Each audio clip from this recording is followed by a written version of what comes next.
prepárense para un recorrido informativo y un profundo análisis político. Hoy, con la directora del programa, Juanita Guzmán, y con el productor, Paolo Arengas.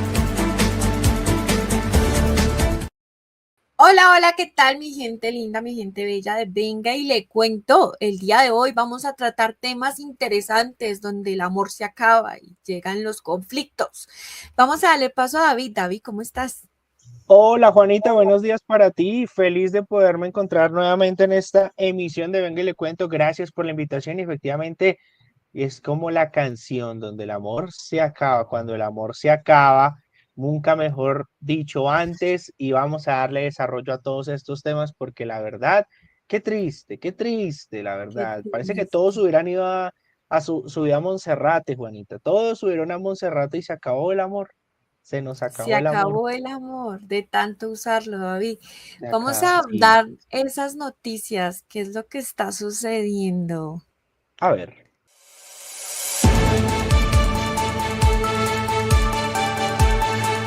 Bueno, Bueno, Juanita. David. Y se acabó el amor de tanto usarlo. Se No, acabó el amor Juanita. de No, tanto Juanita. usarlo. ¿Qué pasó Tenaz, con el amor? tenaz. ¿Qué pasó Pues con el amor, Juanita? después de que yo te defiendo por acá y yo te defiendo por acá y tú me defiendes y nos defendemos todos, pues una Sí. explosiva carta llegó esta semana, o sea, yo no sé qué está pasando con las personas que Petro protege, pero le están haciendo conejo feo, feo, feo. La semana pasada recordemos que fue Laura Sarabia con Benedetti, esta semana pues el protagonista es el viejito que ustedes están viendo, Álvaro Leiva. Hasta Londres llegó la carta de Álvaro Leiva contra Petro, acusándolo de drogadicto, de que está ensimismado en el poder y demás cosas. Esto es un tema importante, dijo, en ningún momento le falló y se la jugó entera por él. Mira, le falló a Álvaro Leiva, él se la jugó entera, se fue contra todo el mundo y pues bueno, después del amor llega el momento del odio, de decir cosas, de sacar los trapitos al sol, David. Aquí vamos a sacar las cosas como son, ya se acabó el amor, nos Sí, vamos a divorciar y ya. de una. Pues eso pasó el miércoles de esta semana. Álvaro Leiva afirmó que en una misiva haber sido el primer testigo de ciertos comportamientos que, según él, le causaron desazón y desconcierto. Ese cambio, o sea, imagínate que esto viene o esta parte de la carta tiene que ver a un tema que Petro estuvo reunido, se iba, según lo que él dice, es que él se iba a reunir con una compañía que se llama The South Aviation, una de las empresas que puja para hacerse el millonario proceso para renovar la flota de aviones de combate de la Fuerza Aérea. ¿Sí? No obstante, se confirmó que el encuentro se canceló y tuvo una agenda privada. Lo que dice Leiva es que pues Petro se perdió 2 días, no se supo absolutamente nada y que cuando conoció, pues cuando lo encontró, pues no lo encontró como en las condiciones óptimas. La hija de Hechos Petro cables. dijo, pero pues igual no hay pruebas, ¿no? La Sí. hija de Petro pues dijo como, eh, no, mi papá pues vino a estar con nosotros pues porque no, yo vivo en París, entonces aprovechamos ese momento que vino para que él pudiera estar con sus nietas y claramente pues mi papá es una persona expuesta y pues a mí me preocupa también la integridad de mis niñas, de mis hijas, entonces pues lo decimos muy, muy protocolario. Igual las personas en París sabían el paradero de mi papá, o sea que no sé usted de qué rayos me está hablando, o sea, Claro. acusaciones fuertes, fuertes y contundentes. Además de eso, también dijo que cuestionó que podía haber estado en una situación de impotencia, según él refirió que le había que él debió aproximar, ayudar, asistir oportunamente, guardó en mi interior la pena de no haber intentado extender la mano. Lo cierto es que nunca se repuso usted, es así, su recuperación lastimosamente no ha tenido lugar. Entonces, como si realmente haya pasado algo súper grave, no sé, un altibajo fuertísimo, o sea, la verdad no sabemos. Aparte de los problemas de drogadicción que él dijo, también dijo que se encontraba secuestrado por su propio gobierno. Entonces recordemos quién es Leiva. Leiva fue el Ministerio de Relaciones Exteriores que comenzó en el 2024 y finalizó en el 2024 debido a una gran polémica que tuvo sobre los pasaportes Thomas Gray. Bueno, eso fue una disputa súper grande y que lo destituyeron de su cargo. Él súper estuvo como a la defensa de lo que decía Petro. Petro lo salió a defender, pero a la final lo destituyeron. ¿Qué es lo que dice la misiva de 4 páginas que sacó? O sea, habló de Armando Benedetti, Laura Sarabia y otras cositas. Te voy a nombrar solamente algunas como tal. Habló de Laura Sarabia. Entonces, tantas veces ocurrió lo mismo que finalmente comprendí que ella era la dueña de su tiempo, de algunos quehaceres suyos y que además le satisfacía algunas necesidades personales. Eso me parece gravísimo, alegando además que Petro ya hablaba recurrentemente con sus ministros casi nunca, o sea que lo que de una u otra forma vimos en el Consejo de Ministros que manifestaron varios ministros que no tenían la posibilidad de tener una comunicación bien con el presidente, porque Laura no los dejaba. Entonces, pues que él también manifestó en su momento que nunca tuvo como una agenda o una agenda para poder trazar un plan en el exterior con Petro, que eso era imposible. Y eso por un lado, es decir, que según él, Sarabia por eso es la consentida, porque según él le daba otras cositas de más. La verdad es que no entiendo por qué Sarabia se le subió tanto los humos a la cabeza. O sea, qué necesidad de hacerse enemigos. Ahora hablemos de Benedetti. No quería aceptar la designación, aspiraba a trabajar en una posición importante en Colombia, quizás con un eventual ministro, como si yo estuviera al tanto de sus problemas personales, me manifestó que el doctor Miguel Batín ya lo tenía al otro lado. Lo comentamos, comprendí por todo lo que manifestaba que estaba adicto a las drogas. Batín, gran profesional de enorme reputación. De mi entrevista con Benedetti concluí que se trataba de un enfermo. Sigue igual, señor presidente. Según lo que dice y según todo el revoloteo de los audios de Benedetti, y también se puede entender, ¿no? O sea, yo siento que también uno pudo darse cuenta de eso, y es que él le manifestó en esos audios que él no se iba a dejar coger de payaso ni nada por el estilo, que él sentía que lo estaban excluyendo y por eso le mandaban como estos cargos que entre comillas para uno decía, uy, son importantes en otro lado, como FAO, y eran solamente para excluirlo del gobierno como tal. Sí. Finaliza, Leiva señala que le guarda estima, o sea, menos mal le guarda estima, David, menos mal, porque ante esa carta, o sea, ¿qué necesidad si yo le guardo estima de hacer pública la carta, no?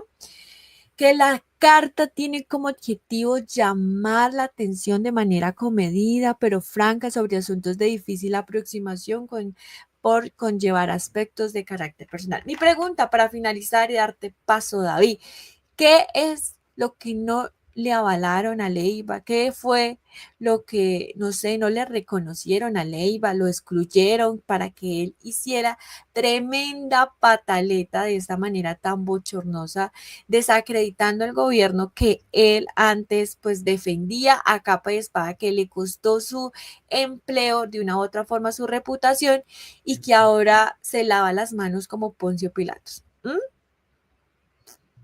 Es una pregunta de mucho fondo, podríamos decirle, Juanita, porque, ¿cómo decirlo? La cuestión es que puede ser hasta incluso como una manera en la cual se puede hablar de desestabilización del actual gobierno, ¿no? Porque pues, las acusaciones son demasiado fuertes. Y sumado a ello, pues muchas personas han estado hilando delgado con sus presentaciones, con sus intervenciones. Lo que sí hay que mirar acá es un tema de fundamento. Ya incluso hay teorías de que la última hospitalización o la última desaparición que tuvo de 2 días, que fue acá en Bogotá, fue en la clínica Santa Fe, la Fundación Santa Fe, donde se llegó a hablar de que estos son rumores, como la canción. Acá no estamos hablando de rumores precisamente en este momento, en este preciso instante, donde pues haya tenido una recaída pues, por sobredosis. Más allá de todo ello, Juanita, yo sí creo que es un tema pues sumamente delicado, e insisto, es una maniobra desestabilizatoria desde donde se le mire. Y obviamente pues empiezan todo tipo de teorías, ¿no? La oposición también empieza pues a tomarse las manos así, no, pero pues a ver, si es difícil que pueda gobernarnos así, pues imagínese usted esta voz en manos de un drogadicto y demás y todo lo demás.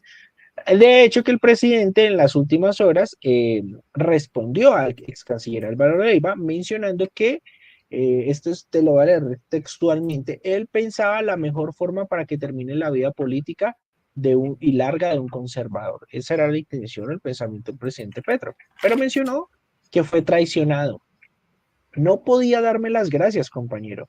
Tenía que insultarme y atravesarme una daga por la espalda. La víbora nunca deja de morder la mano toda su existencia, le dijo el presidente Petro a Leiva en la última presentación, el último indirectazo. Y bueno, también hay otra información. Alfonso Prada, el magistrado, el embajador de Colombia en Francia, quien tuvo contacto con Red Más Noticias, donde también mencionó que esta carta es de índole calumniadora. Y de hecho también subió una foto donde estuvo pues ahí cenando con Petro y con la nieta, porque digamos que la otra cuestión es de que Petro pues estuvo era celebrando el cumpleaños de su nieta en París. Sí, sí, efectivamente fue en París como tú dices. Entonces, pues hay versiones encontradas. Mira que esto es de última hora. Darcy Quinn, hace unos instantes nada más, en la FM, acaba de mencionar, porque estoy acá haciendo seguimiento, eh, que Álvaro Leiva está preparando una segunda carta con más hechos en los que Gustavo Petro se habría desaparecido. Esto salió hace 50 minutos. Así que bueno, esto Pero apenas comienza, qué fue esto lo apenas tan comienza. grave que le hizo David? O Y sea, sabes qué es lo más chistoso, o sea, que pensamos que Leiva era una de las alas más cercanas al presidente. Es muy ujú. particular, es como cuando tú eres muy bueno con alguien, pero de repente tienes una situación desafortunada y si va por ahí el tema, pero Leiva era una de las personas mucho más cercanas por todo este tema de la paz. No, pues esperar a ver, David, cómo le va al tema. Bueno, pues estas son noticias. Yo creo que noticias puede ser noticias tristes para el presidente, pues ver que las personas que él tanto protegió se le están volteando. Mira nomás lo que pasó con Sarabia, pues sabe que todo el problema que hay con Benedetti se le fue encima. Ahora con Leiva, la vez pasada fue con Sanguino, con Benedetti. También siento que Petro tiene que analizar realmente, David, pues bueno, él realmente a quién está protegiendo y que está causando tantas sensaciones. David, cuéntamelo todo. ¿Qué pasó con el CNE? Por ahí vimos que por fin después, bueno, David se fue. Bueno, les cuento que el CNE está suspendido el proceso donde iban a investigar el tema de la campaña de Gustavo Petro. Pues la Corte Constitucional dijo no, no señor, se justificó y dijo que le dio la decisión de suspender el proceso debido a una tutela que puso el presidente Gustavo Petro, alegando que no estaban haciendo como tal uso de sus derechos en el proceso y que el CNE no es el que tiene que investigarlo, sino es el Congreso como tal. Entonces, David, cuéntanos un poquito qué pasó con el CNE. David, David, estás ahí, David. Bueno, mientras David vuelve a estar con nosotros porque el proceso, el tema fue tan sorprendente que David quedó congelado. La sala plena del alto tribunal en una votación dividida, o sea, dividida porque quedó 5-4, o sea, realmente quedó en pelea, determinó que era preferible detener el avance de la investigación en el CNE para salvaguardar las garantías del presidente, especialmente ante la tutela interpuesta por Petro contra el fallo del Consejo de Estado que otorgó la competencia al CNE. La Corte señala que continuar con la investigación podría resultar en decisiones irreversibles y afectar tanto los derechos del presidente como la institucionalidad si finalmente se determina que el CNE carecía de competencias. Es decir, ya ya no lo dejaron al azar, ¿Por qué? Pues porque no, qué necesidad había de dejarlo al azar. Además que sí es un tema muy importante, además en un tema de elecciones. Creo que vamos a terminar como tal la vigencia del presidente Gustavo Petro y esto no se va a terminar de descifrar. La decisión de la Corte se basa en una ponderosa y proporcionada consideración que la competencia del CNE, aunque reafirma en el 2024, no se había aplicado específicamente a un presidente en ejercicio. Por lo tanto, se ordenó la suspensión de la investigación y de los términos de prescripción hasta que se emita una sentencia definitiva sobre la tutela de Petro. La Corte busca así evitar una afectación excesiva y garantizar la seguridad jurídica mientras se aclara la distribución de competencias en casos que involucran al jefe de Estado. Puntos claves para tener en cuenta. Por favor, si usted está allá y necesita saber cuál es el contexto de lo que está sucediendo. Punto número 1. Suspensión por debido proceso. La Corte priorizó las garantías del presidente Petro. Yo creo que ya de una u otra forma también era hora, ¿sí? Sobre el avance de la investigación. Posible crisis institucional. El tribunal buscó evitar efectos adversos para el fuero presidencial y institucional. Competencia del CNE en duda. La Corte señala que la competencia del CNE, aunque establecía, no se había aplicado a un presidente en ejercicio, generando incertidumbre. También se dice que la persona que está haciendo todo este proceso en la Corte Constitucional, pues es muy conocida, como ustedes lo ven ahí, del presidente Gustavo Petro. Bueno, yo quiero leerlos ustedes qué opinan del tema, porque pues esto es un tema relevante e importante. Mientras David nuevamente llega y se conecta, algo le pasó con el internet a David. Seguimos en nuestras noticias de hoy. Venga y le cuento porque es importante saber los contextos que pasaron en esta semana. Y es que también tenemos un tema y es el estado de conmoción. Duró más haber criticado, alegado, tratar de tumbar el estado de conmoción que el mismo estado de conmoción. Recordemos que el estado de conmoción ya cumplía los 3 meses que tenía el estado, que son máximo 3 meses, y pues ya el presidente a partir del ayer, o sea, del jueves, levantó el estado de conmoción interior del Catatumbo en los municipios y áreas metropolitanas de Cúcuta, los municipios del Río de Oro, González y en el departamento del Cesar. Pero mantuvo 3 meses más, 90 días más, 11 decretos, ¿sí? Que también le van a permitir como seguir ayudando al Catatumbo, porque pues igual este tema pues dejó muchas personas desplazadas, muchas personas refugiadas, entonces pues es importante como tenerlo en cuenta. ¿Cuáles fueron esos decretos que se quedaron todavía ahí persistentes dentro del territorio? El decreto 106, que garantiza el financiamiento, crédito y alivio de pasivos para campesinos y productores agropecuarios. El decreto 107, que protege cadenas agroalimentarias, zonas agrícolas, sistema de abastecimiento. También el decreto 108, que asegura la protección de tierras y territorios rurales, evitando acumulación indebida.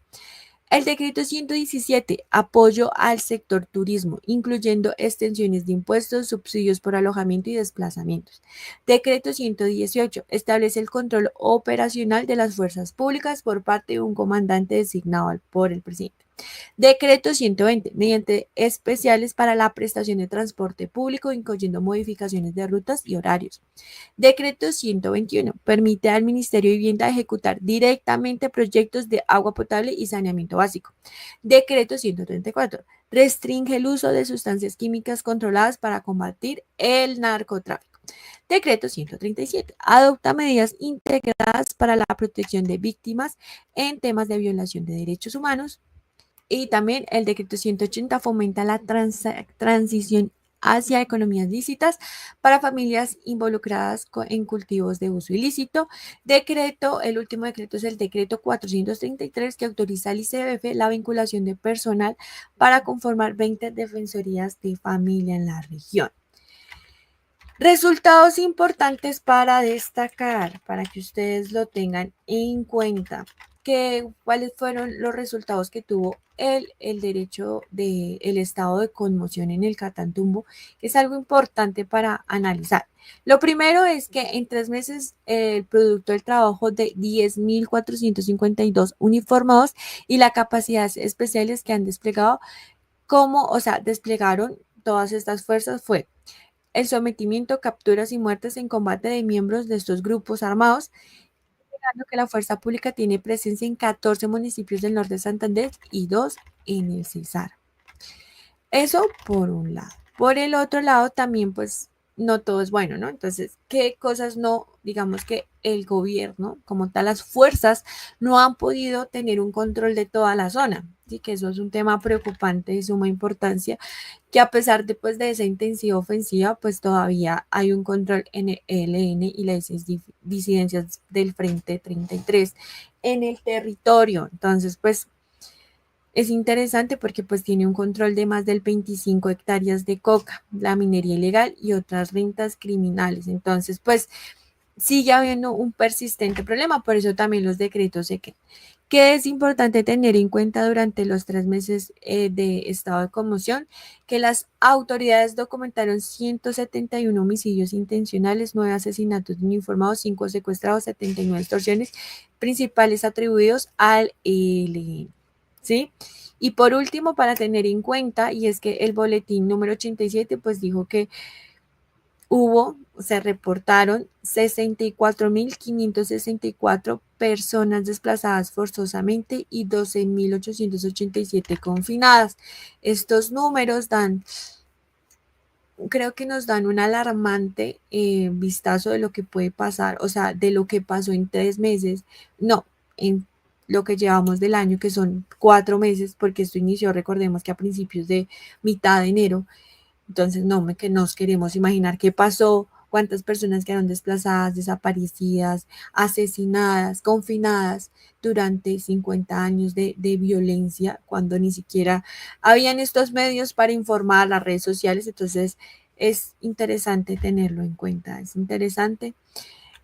Bueno, síganos, los voy a dejar acá para que nos sigan en redes sociales. Estamos en TikTok, Instagram, YouTube como @vengayle-cuento.p para que usted esté informado y conectado de todo lo que está sucediendo como tal en el país. Continuemos, porque pues ahorita entramos en un tema importante que es el juicio Uribe. O sea, estamos dándole como ese abordaje, como para saber qué es lo que está sucediendo, cada uno de los pasos del juicio, cada uno de esos procesos dilatorios que también puede tener. David, ¿qué ha pasado con el juicio? Sí. Cuéntanos. Bueno, Juanita, el juicio de Álvaro Uribe pues ha tenido. Uy, Juanita, es un tema bastante delicado porque se filtraron unas grabaciones donde Álvaro Uribe ha criticado a sus abogados. ¿Quiénes son los abogados de Álvaro Uribe? Jaime Granados y Jaime Lombana, por su manejo del caso. Entonces, ¿qué pasó? En medio de la audiencia, pues otra vez como que se revelaron unos audios donde primero pues Uribe mencionaba que, o bueno, dio a entender que pues estas cosas prácticamente podían pasar y que obviamente pues la gestión era incipiente, calificando justamente a los abogados como negligentes y como descuidados. Posteriormente, justamente el presidente se tuvo que disculpar por sus comentarios atribuyéndolos a la angustia del momento. También Uribe, paralelo a todo lo que se ha presentado en esta semana, pues ha mencionado o ha denunciado la ilegalidad de interceptaciones telefónicas presentadas por la Fiscalía, mencionando que se ha vulnerado su privacidad y la confidencialidad de sus conversaciones con Diego Cadena, el abogado de aquel entonces, mencionando que las grabaciones demuestran interés en buscar la verdad y refutar las acusaciones en su contra, incluyendo las declaraciones relacionadas con el bloque metro de las autodefensas. Así que es un chascarrillo que le puede costar caro, que obviamente pues lo deja muy mal parado ante sus apoderados, quienes son los abogados, justamente, Juanita, pero pues incómoda la situación que tuvo que vivir pues por parte de la fiscalía, muy complicada, Juanita, hay que decir la verdad. Y bueno, estamos a la expectativa, pero la verdad que semana a semana esta novela, este caso nos da de claro y ahora pues fue el chascarrillo, se han filtrado videos triple X, hemos tenido de todo, la verdad, esto está más bueno que la misma casa de los famosos. Que te contaba lo del Papa, ¿no? Que Álvaro Uribe hizo un tuit que ya que estás, que ojalá entonces me ayudes desde el cielo sacar este juicio que es totalmente en contra mío, que yo soy un ser tan buena gente que como para que me hagan esto. Y también la fiscal dijo, uy, yo le pedí lo mismo al Papa, ¿a quién le hará caso? Ah, sí, está difícil. Es mejor que no pongan al papá en esas, como dice el dicho popular, que entre el diablo y el hija. A mí me da mucha risa ese dicho. La Que entre el verdad, diablo y el hija. sí. O sea, eso es un tema que pienso yo, no, qué necesidad, dejen descansar al Papa, de por Dios. Que todavía se está despidiendo de sus feligreses. Recuerda que se han presentado caos en la Santa Sede porque todavía está ya, pues obviamente en estos 5 días de luto, donde gente de todo el mundo va a visitarla. Así que déjenlo por ahora despedirse de sus fieles, de los feligreses, porque no está para atender favores. No, que hasta ahora él está recorriendo los pasos y es que favores, hágame el bendito favor, respeten al Papa. O sea, él fue, vea, para que aprendan. Yo creo que por eso es que Uribe le tiene tanto cariño, porque el Papa terminó Sí, sus quehaceres eclesiásticos en la Semana Santa y fue a descansar con el Señor. O sea, él no se tomó ningún día de la Semana Santa, él hizo sus labores como tenían que ser. Él sí avisó a la empresa con tiempo de que a partir del lunes ya no iba a seguir. ¿Ves? sí, es verdad. Sí, sin nada que hacer, o sea, las cosas como son. Lo que sí no ha descansado acá en Colombia es la fiebre amarilla, ¿no, David? Sí, Juanita, porque recordemos que ese fue el punto central del Consejo de Ministros que tuvimos pasadamente el día lunes.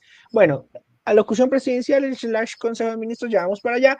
El presidente anunció más de 542.000 vacunados. Recordemos que la idea es vacunar en primera instancia a 9 millones de colombianos. Ya lo confirmó el DAPRE, donde se mencionó que se han distribuido más de 3 millones de dosis en los 32 departamentos del país, principalmente en el Tolima, que es el departamento más afectado por esta situación de la fiebre amarilla. Este brote que afecta a nuestro país ha encendido las alarmas con un saldo de, hasta el momento, 79 fallecidos registrados hasta el 20 de abril, dejando en el Cauca un fallecido. El Ministerio de Salud y Protección Social ha intensificado esta campaña de vacunación para contener la propagación del virus, pero también hay que tener en cuenta las exclusiones. Personas con sistemas inmunológicos debilitados, pacientes con tratamientos de quimioterapia que deben evitar la vacuna, alérgicos al huevito, porque hay que mencionar que esta vacuna es eh, generada con el huevito, con embriones de pollo, mujeres embarazadas en periodos de lactancia, personas con enfermedades febriles agudas, también hay que mencionar adultos mayores de 60 años, aunque recientemente se ha ampliado la estrategia para incluir adultos mayores en áreas de riesgo, se debe evaluar cuidadosamente cada caso debido a un mayor riesgo de los efectos adversos. Y ahí ustedes están viendo también, porque se ha lanzado una plataforma llamada Mi Vacuna, donde hay más de 14 millones de registros a partir del 23 de abril hasta hace 2 días.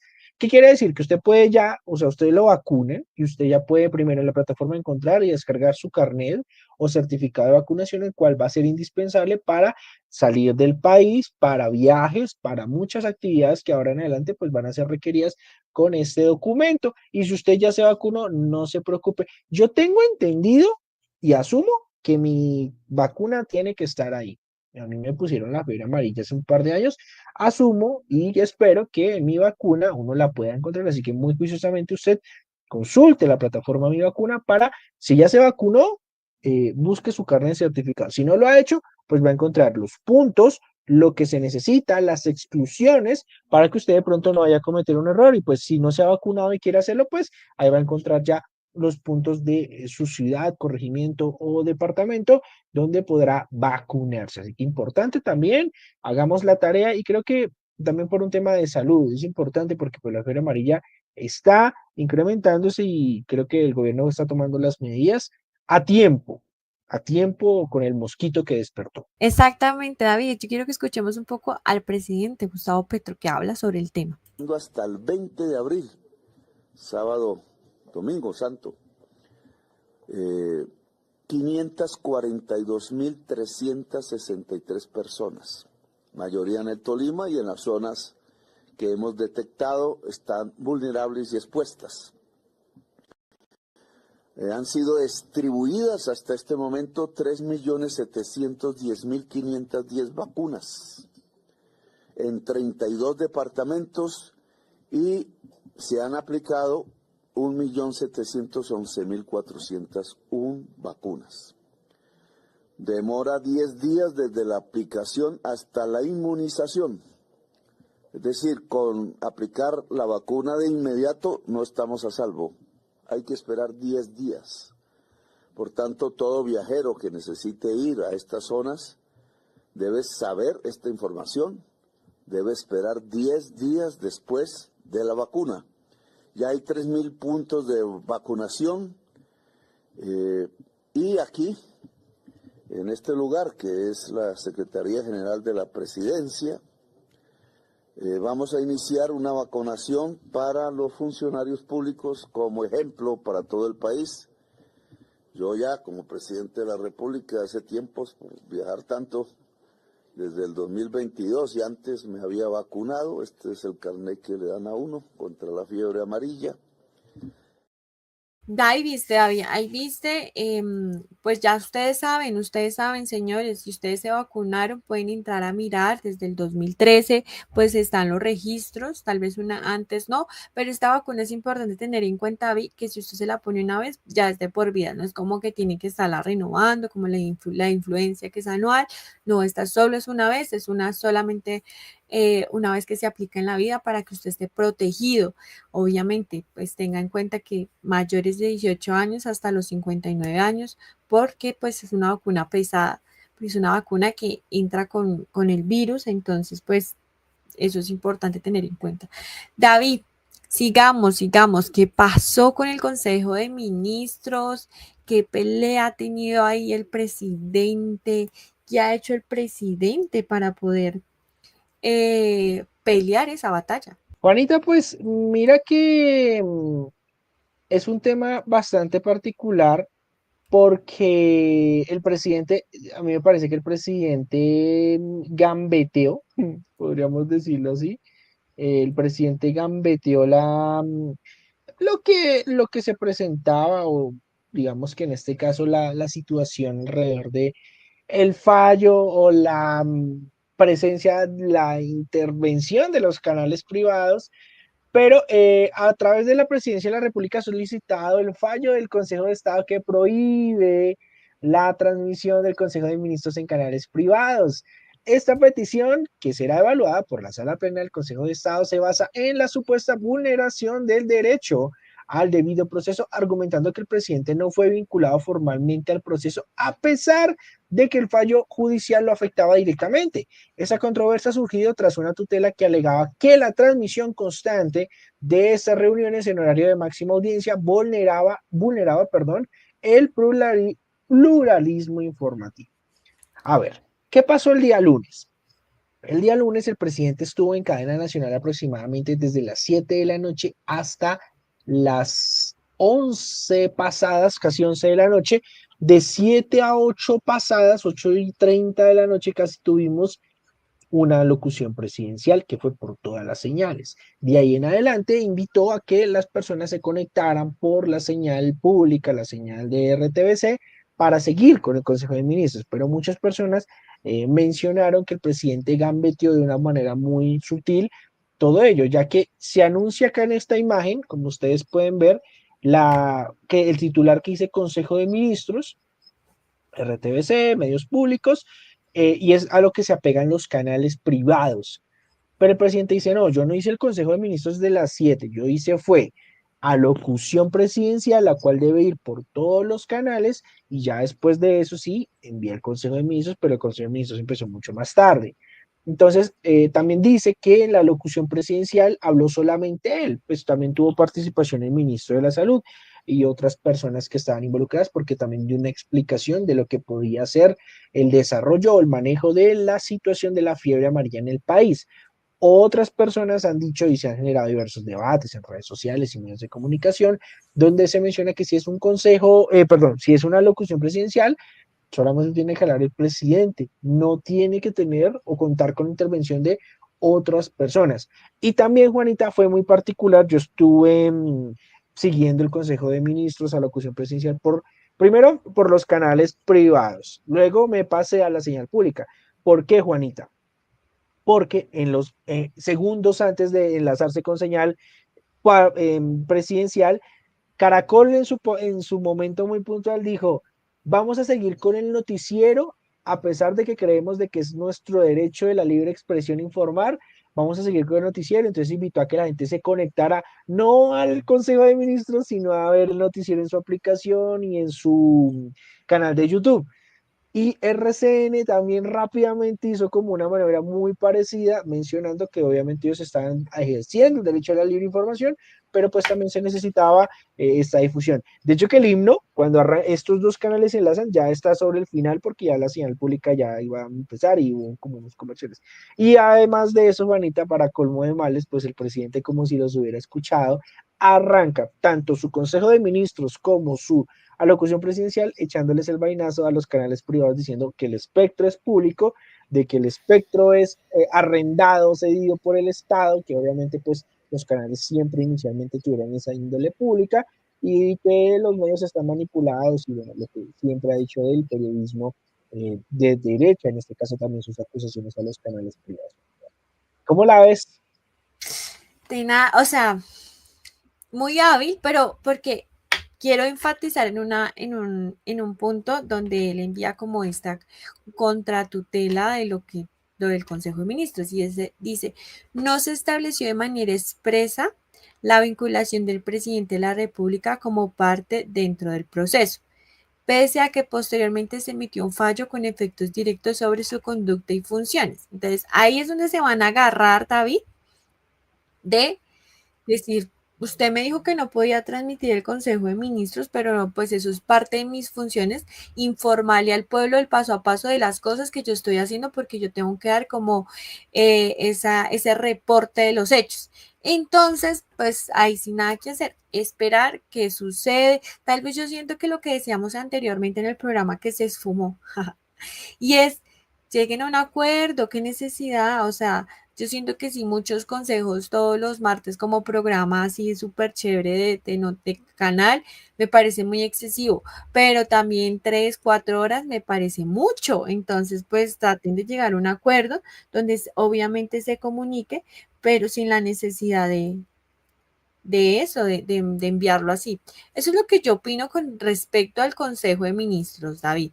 Ahora te cuento, David, tenemos preguntas ya listas Ya las habíamos anticipado acá, ¿no? de la consulta. Exactamente. Y no fue al final un sancocho como lo habíamos hablado anteriormente. No, no, no. Las preguntas ya quedaron muy establecidas, van muy enfocado a lo que se había hablado anteriormente, que era pues sobre la reforma de trabajo. Ya con esto pues se supone que el 1 de mayo, aprovechando pues que es el día de marchas laborales, se va a hacer pública como tal, se radicará ante el Senado de la República la propuesta de la consulta. Con un mecanismo, el gobierno busca someter a la voluntad ciudadana un conjunto de preguntas relacionadas con temas de interés nacional, como es la reforma. Entonces, te digo, yo voy a empezar a leerte cada una de las preguntas, David, y tú me vas a decir sí o no, porque son preguntas sí o no y ya. Si tú dices que quieres argumentar, quiere decir que la pregunta no está bien. Primera pregunta. Vamos ¿Está de pues. acuerdo con que el trabajo de día dure máximo 8 horas, sea entre las 6 a.m. y las 6 p.m.? ¿Sí o no? Sí, ¿Está de acuerdo con que se pague con un recargo del 100% del trabajo en un día del descanso dominical y festivo? sí, ¿Está de acuerdo con que la micro, pequeña y mediana empresa productivas preferentemente asociadas reciban tasas preferenciales e incentivos para sus proyectos productivos? ¿Está de acuerdo con que las personas puedan tener los permisos necesarios para atender tratamientos médicos, licencias post periodos menstruales, incapacidades? Mira que en esa tengo mi duda porque eso me parece que ya está, Juanita, ¿sabes? Lo que pasa es que siento que acá enfatizan más como que si, no sé, hay mujeres que les llega la regla Sí, su periodo, un poco más sí. fuerte que a otras mujeres. Entonces, Ok. ahí lo que habla es como que sin la necesidad de yo irme al médico a pedir una incapacidad, pueda yo trabajar desde casa o poderme incapacitar. Creo que está más, Sí, entonces esa sí está como un poquito coja. Estoy de acuerdo con que las empresas deban contratar al menos 2 personas con discapacidad por cada 100 trabajadores. esa me parece, tenía mi duda también y eso si las leías te iba a preguntar porque creo que por responsabilidad social se hace, se hace, pero sí, claro. Creo que por empresas que quieren librar impuestos y temas de responsabilidad social, las macroempresas, no sé cómo está reglamentado el tema de las pymes, pero sí lo hacen. Por ejemplo, centros comerciales lo aplican mucho, por ejemplo. Pero sí, claro. Ok, ok, puede que, yo creo que puede que ya esto lo vuelvan como tal una regla más que Sí, una opción, ¿sí? final, O un beneficio. sí, ¿Está de un acuerdo con que los jóvenes aprendices del SENA y de instituciones similares tengan contrato laboral? recontra sí. ¿Está de acuerdo que las personas trabajadoras en plataformas de reparto acuerden su tipo de contrato y se les garantice el pago de seguridad social? Uy, sí, pero tiene que ser, mejor dicho. Obviamente esto es un trabajo como todos los demás, pero esto tiene que pasar, y yo creo que incluso hasta también la SIC tiene que estar pasando por todas estas plataformas. Por ejemplo, ahorita que llegó Django, y además por todo el tema de la inseguridad que se ha presentado, ¿no? O sea, no estamos metiendo a todas las personas en el mismo saco porque todas las personas son facultadas para el derecho al trabajo, pero por ejemplo con las personas que son que están en calidad de migrante en nuestro país, sí se necesita hacer un excesivo, primero, control, segundo, el tema de la documentación, tercero, también el tema de los antecedentes. Hay mucho trabajo por hacer, creo que esa pregunta va a generar mucho trabajo, pero pues obviamente sí, sí estaría de acuerdo. Te la estoy justificando porque es que a veces como que me presentan algunos grises la pregunta, pero obviamente pues yo sí pienso que las plataformas sí deberían. Claro, de seguridad social por lo menos porque ellos se exponen un montón y también Sí, ayuda a regular cuántos migrantes hay, cuántas personas en empleo, porque pues igual esto no es un empleo formal, ¿no? Entonces sí siento que es importante hacer ese tema. ¿Está de acuerdo con establecer un régimen laboral especial para que los empleados del campo garanticen los derechos laborales y el salario justo a los trabajadores agrarios?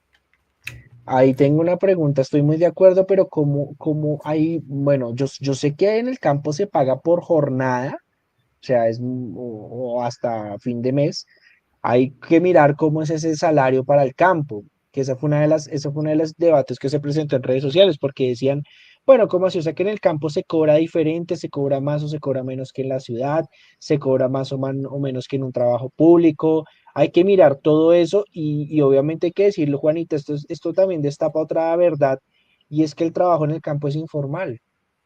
Tú Claramente, pero sabes de personas, dale, dale, yo siento que esto también ayuda a formalizar el trabajo en el a campo y a eso darle voy. un valor. Ujú. A eso voy. Sí, porque por ejemplo, un jornalero, pues difícilmente va a cotizar pensión. De pronto sí tendrá su salud, pero pues pensión y ARL dudo mucho, pues porque pues son personas que están acostumbradas a trabajar o pagar el diario o al final de la semana. Entonces hay muchas reglamentaciones que se tienen que mirar y cómo van a ser las facultades de ese tipo de contrato, por decirlo así.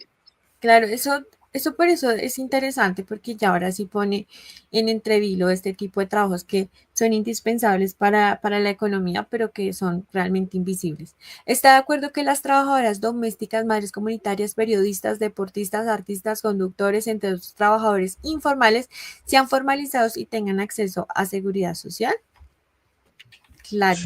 Sí, Sí, bueno, el tema de meter es particular porque pones, o sea, la pregunta, ¿no? Artistas, periodistas, eh, Ajá. pues, sí, es bastante particular, pero sí, ¿no? O sea, No, sí, claramente necesitamos nuestra seguridad social.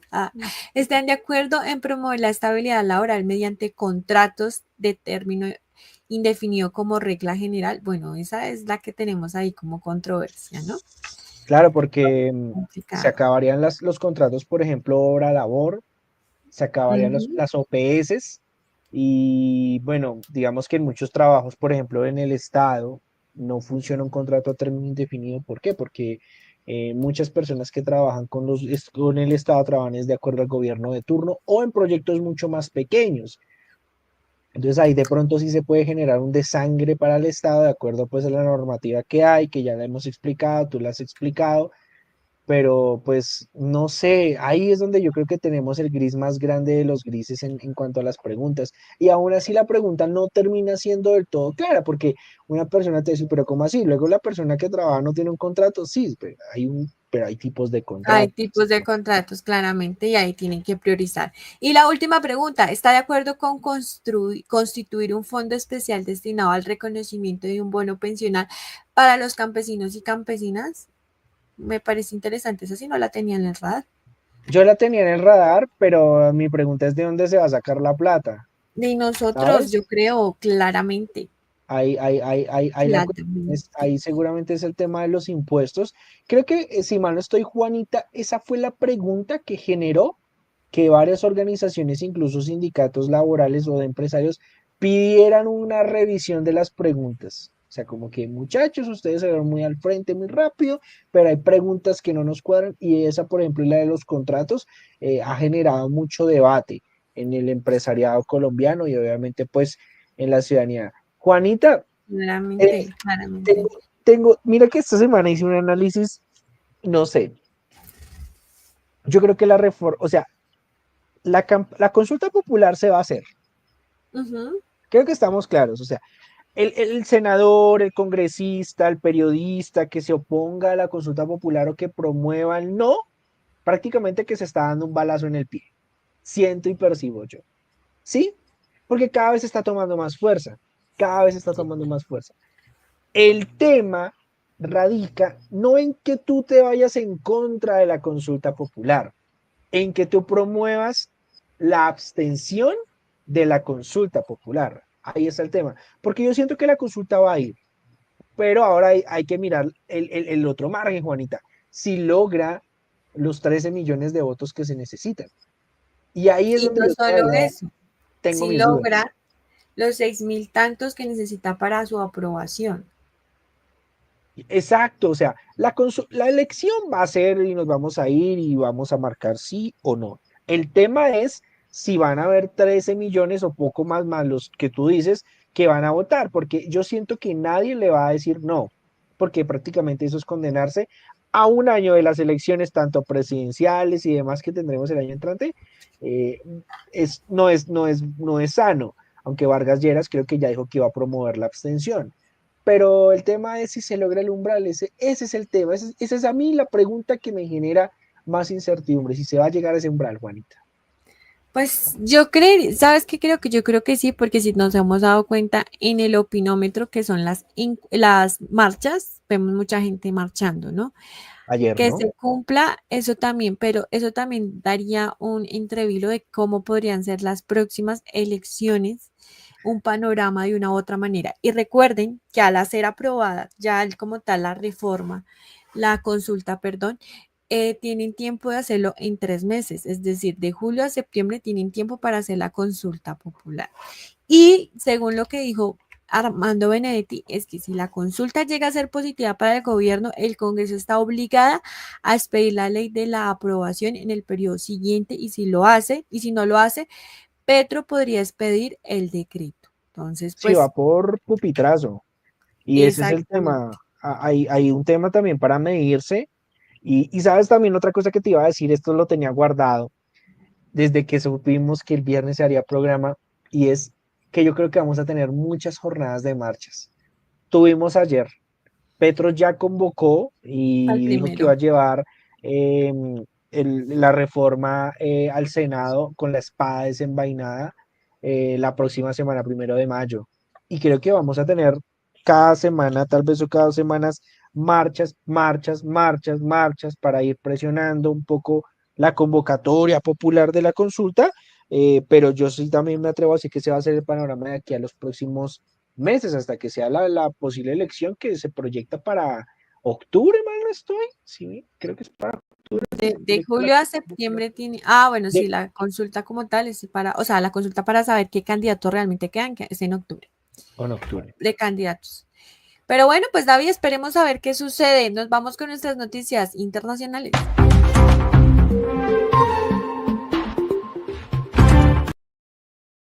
David, ¿qué tenemos en noticias internacionales? Pues Juanita, ONU, Organización de Naciones Unidas, en representación de Carlos Ruiz. Macieu ha mencionado o ha presionado o ha expresado que hay preocupación ante el Consejo de Seguridad por los limitados avances en la implementación del acuerdo de paz colombiano, mencionando que mm, la cifra de asesinatos por líderes sociales después de la firma de los acuerdos ha aumentado. Sea uno, sea, siempre lo vamos a decir, una muerte es una muerte. Aquí son 23 en 2025 hasta el momento. También la displicencia en materia de lucha contra las drogas, ya que el programa de sustitución de voluntariedad de cultivos pues no ha tenido un éxito sustancial, pues primero por falta de seguimiento estatal y segundo pues por la asistencia del desarrollo prometida a los campesinos. Entonces pues eso también ha mencionado, pues ha tenido como un choque de trenes porque mira que Laura Sarabia, como canciller, criticó la ignorancia del acuerdo durante el gobierno anterior y destacó los esfuerzos del actual gobierno para vigilar y para trabajar su implementación.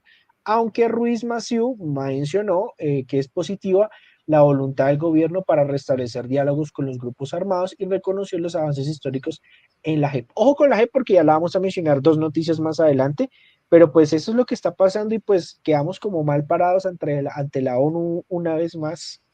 ¿A dónde ponemos la Pero rayita? ¿cómo nos ponemos a ayudarnos si realmente en el gobierno pasado antes se quería era desvirtuar la JEP como era el lugar en vez de implementar los acuerdos como tal? Entonces, pues muy triste el tema, pero pues eso es un tema que no se puede negar ni tapar el sol con un dedo, David. Nos vamos con esas noticias de Bogotá, de Suba. ¿Qué está pasando?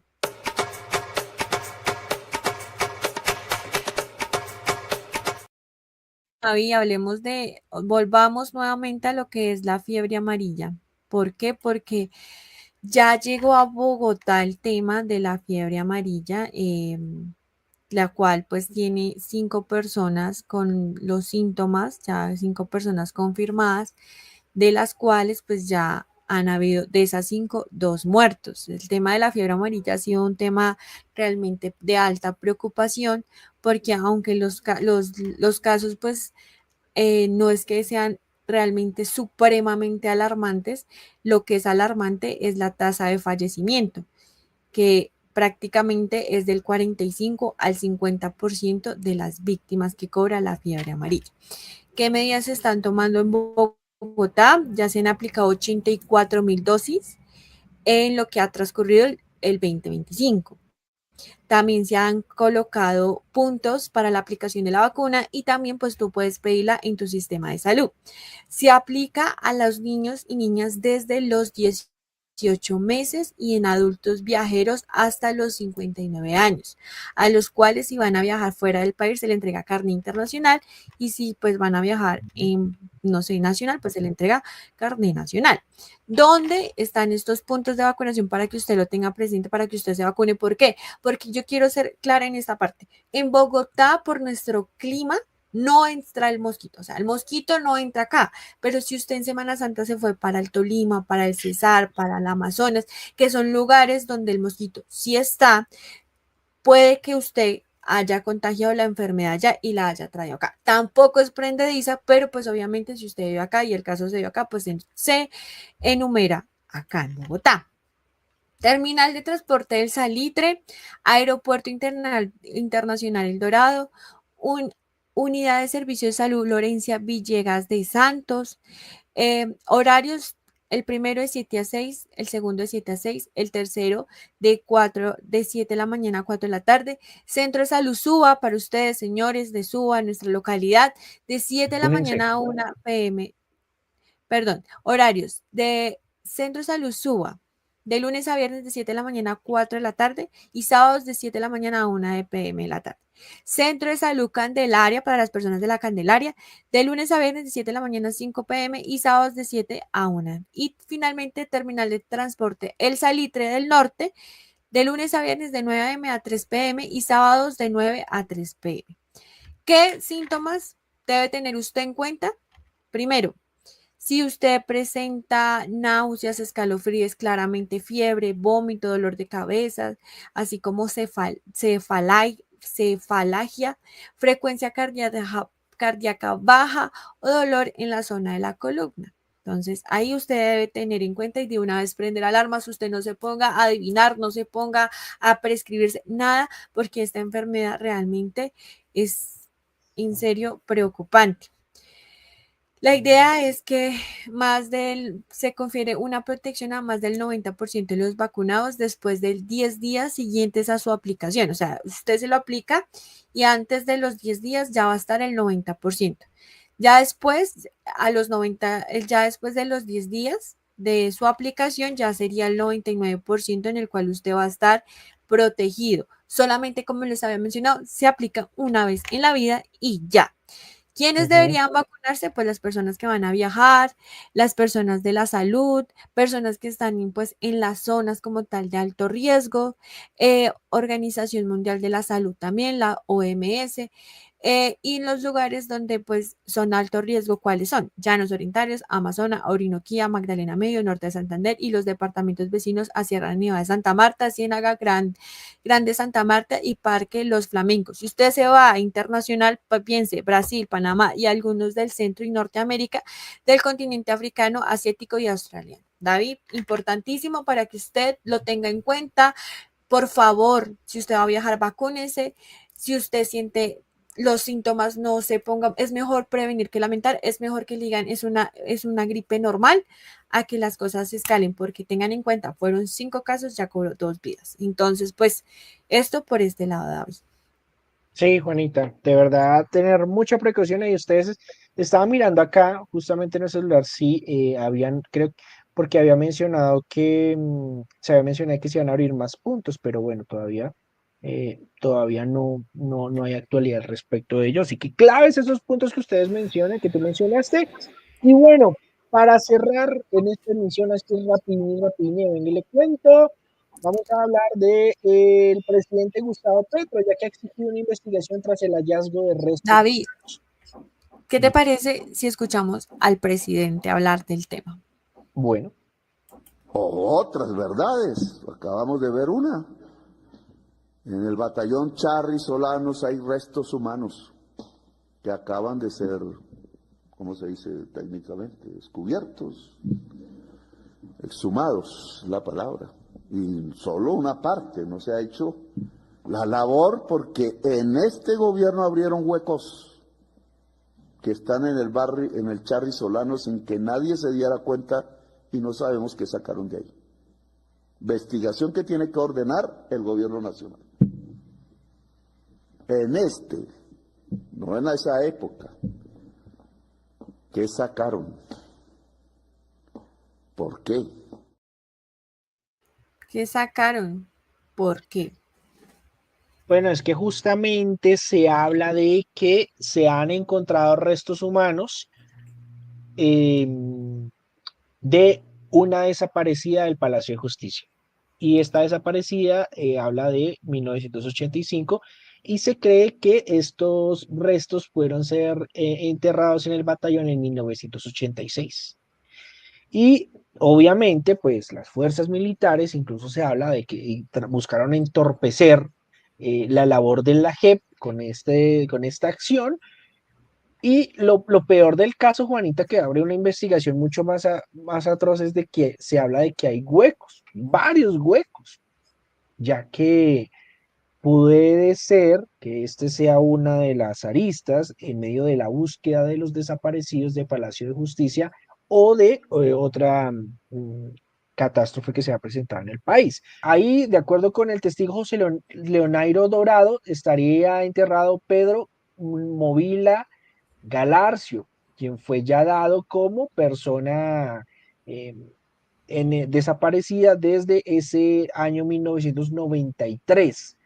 Y la lista sigue, Juanita, porque hay varias personas más de las que se habla de que pueden estar enterradas en este lugar y que son víctimas de la desaparición del Palacio de Justicia, así que pues pueden iniciar investigaciones nuevamente, pueden llamar a Plazas Vega, que era el comandante en aquel entonces, y a todas las personas que estuvieron involucradas con el operativo de la restauración del orden público en Palacio de Justicia. Y bueno, lo que pasó es que el tema es difícil saber, pues primero por la geografía de la ciudad en aquel entonces, por los movimientos, no habían cámaras como en ese entonces, hacia dónde pueden dar esos cuerpos, pero pues todavía hay desaparecidos del Palacio de Justicia. Mira que este año ya se van a cumplir 40 años